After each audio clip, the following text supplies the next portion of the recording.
Orinan'ny fametrahana ny ratsamangaiky ny anteny mera-pirenena mifototra bebe kokoa any amin'ny fametrahana na ihany koa ny fanendrenan'ny Prime Ministre ny sain'ny mpanarabavao amin'izao anarana maromaro no mivezivezy atao anatin'ity fanadihadiana ity no amaliana ireo fantaniana ireo.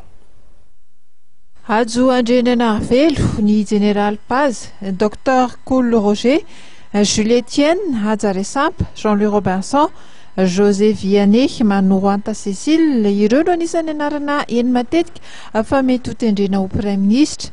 Amin'izany fanendrena Prime Ministre izany dia ero lehibe no mifandritra dia ny mapara izay manizigizina fa manana ny maro anisa tamin'ny fifidianana solombavam-bahoaka sy ny vondrona politika manoana ny filoham-pirenena Rajoelina Mampianina andaniny.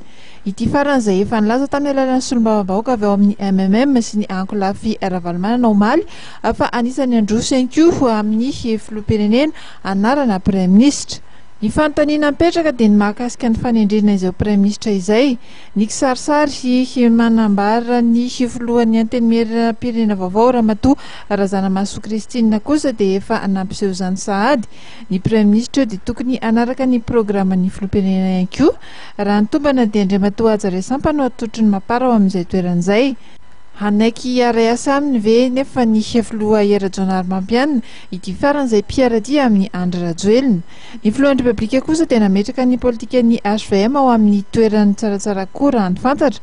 Taorian'ny fametrahana ny filohan'ny anteny mera-pirenena ary dia anisany andrasany rehetra izay fanendrena Prime Ministre izay. Anome anarana maromaro ihany koa ve ny mapara ahafahan'ny filoham-pirenena misafidy sa hijery manokana izay afaka miara-miasa aminy.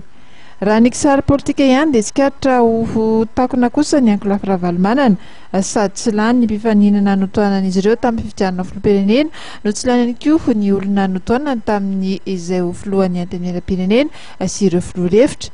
Lasany mapara hatrany ireo toerana ireo. Mbola fanontaniana mipetraka ihany koa hoe iza no ho mpanohitra izay heveriny maro fa tsy hitranga raha tsy ao aoriana ny fananganana ny gouvernemanta vaovao sy ny fanendrena ny Prime Ministre izany izay andrasana fatratra.